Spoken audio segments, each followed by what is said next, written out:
Post race review. Let's do this thing.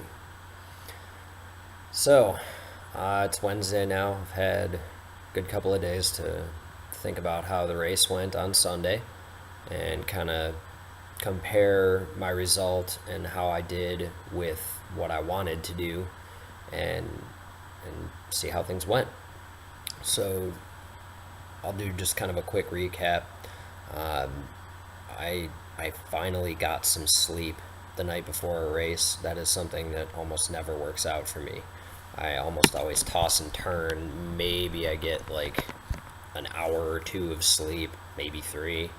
Wake up not in a good place and just kind of try to overcome how exhausted and in a bad mood I am. Well, that didn't happen this time. I was somewhat relaxed coming into this, and then I was able to just fall asleep watching a movie.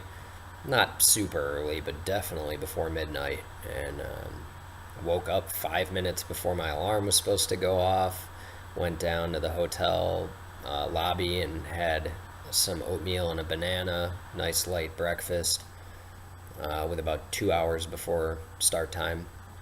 So everything was laying up really well. I had time. I had a cup of coffee as well, so I wasn't rushed. I was able to, get my things together, get changed, make sure I wasn't forgetting anything, and get out the door with plenty of time to catch the shuttle, which left me plenty of time at the starting line before the race. So everything was going perfectly. You can't ask for a better morning than that. With one exception, which is the weather.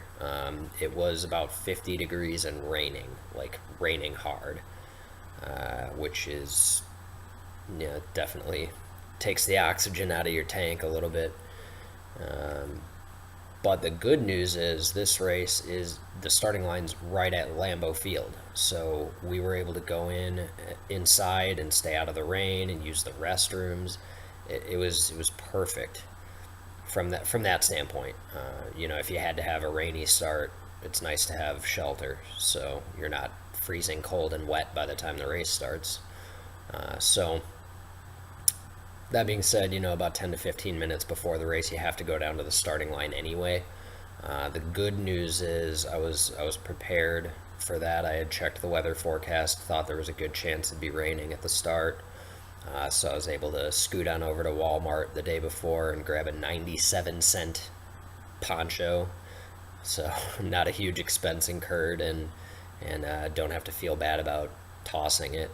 So I went down to the starting line with what I was going to race in, and covered up by that poncho and stayed relatively dry. Obviously, my feet got wet while I was waiting for the start, but mostly dry until the gun went off. And then uh, I was able to get out at a reasonable pace for the first time ever doing a marathon.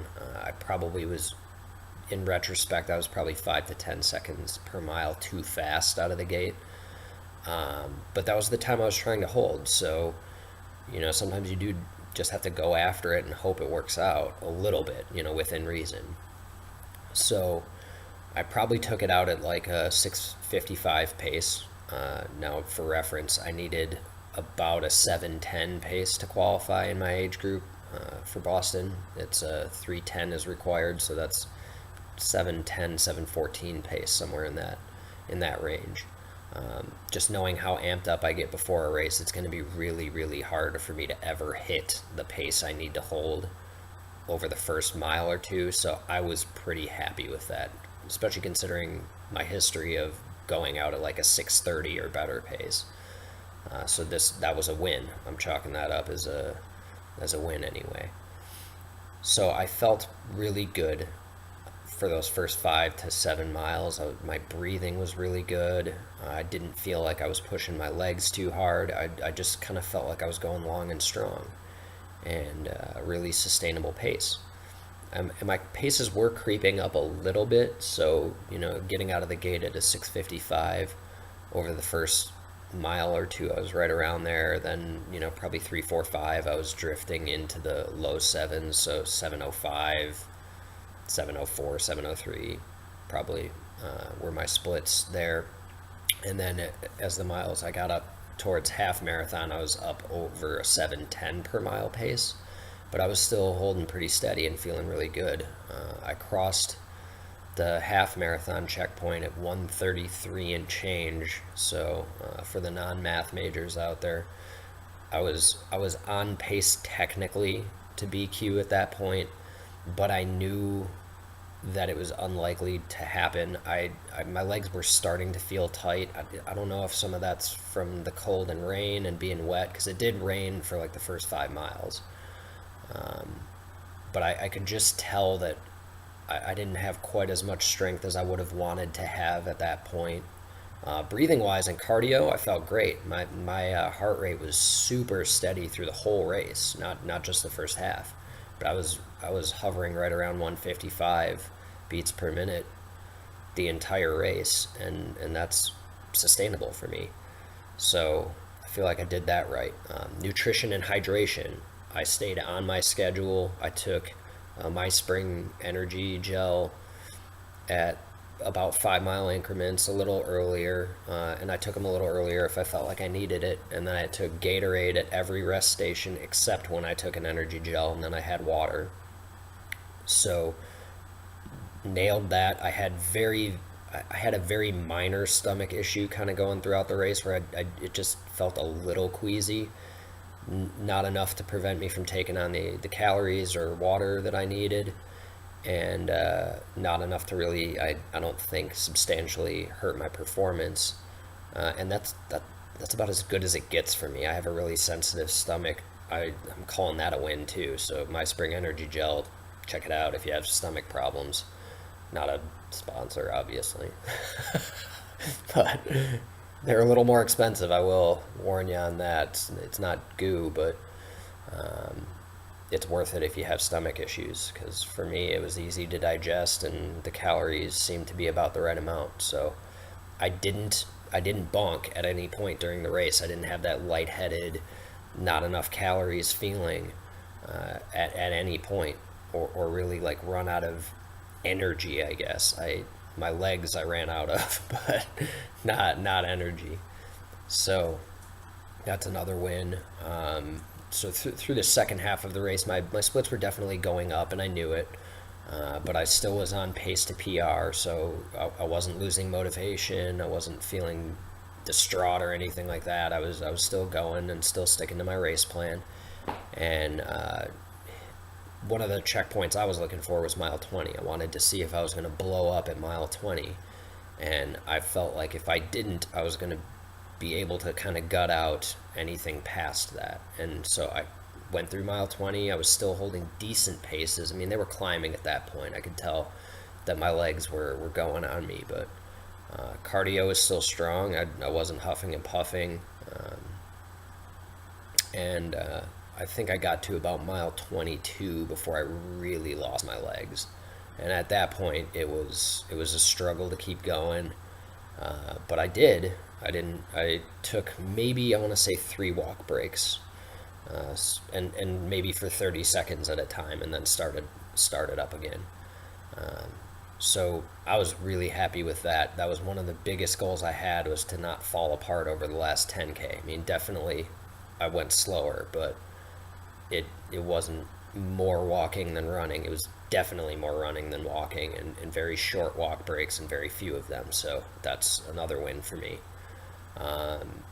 And finally, so over the last mile, getting close to Lambeau, really good spectator support.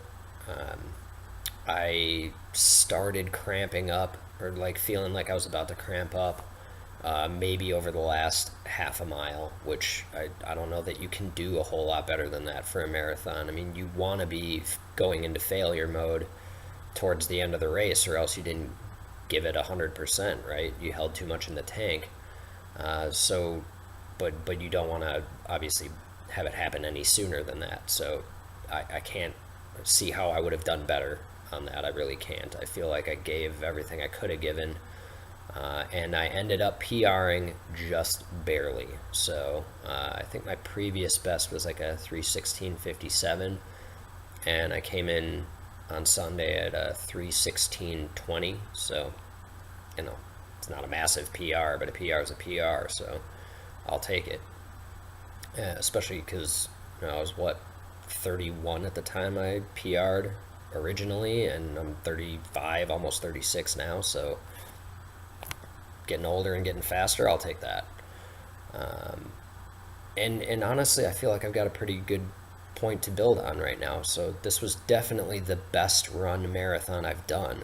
I was the smartest, had the best strategy, best nutrition, hydration. I didn't make any massive mental errors. The only thing I maybe could have done a little better is hold back a little bit more even out of the starting gate. And I wondered if maybe I would have been able to get a little closer to that BQ if I had started out a little more conservatively, but I don't know. I wanted to see how I could do, and I did pretty well. So obviously the only goal I really didn't hit was the BQ. Other than that, I ran a smarter race. I got a PR. I didn't explode over the last half. I didn't mess up nutrition and hydration. So to check all those boxes, you've got to be proud of that. The marathon it's a cruel mistress. I mean, Ironman is too. Any small mistake becomes huge, and to accomplish that many goals, you just can't allow yourself to be disappointed by that. So even if you did miss out on one and it was a big one, you still have to, you got to take that, because it gets a whole lot worse, trust me. So where do I go from here? I don't have another race planned right now. Expecting a baby any day now, literally. So it just didn't make sense to sign up for any races right now. For this year, I'll probably stick to 5K, 10K kind of stuff to just work on my speed, get stronger and faster, and maybe a half marathon at most, but probably not until next spring at best. There's just going to be enough stress and challenges with a new baby that it doesn't make sense to put myself in that position or take that much time away from the family. So that's the plan. We'll see how it goes. If anybody's got any questions, leave them below. If there's anything you want to see, anything I didn't touch on, fire away in the comments section. I am thinking about getting a new pair of running shoes here. I'm thinking about trying the Kinvara 8s. There's probably a lot of people that have reviewed them already, but if anybody's curious, just leave a comment, and I can certainly make a video on that if I end up going that route. So otherwise, hope everybody's doing well and hope the running's going well. Cheers.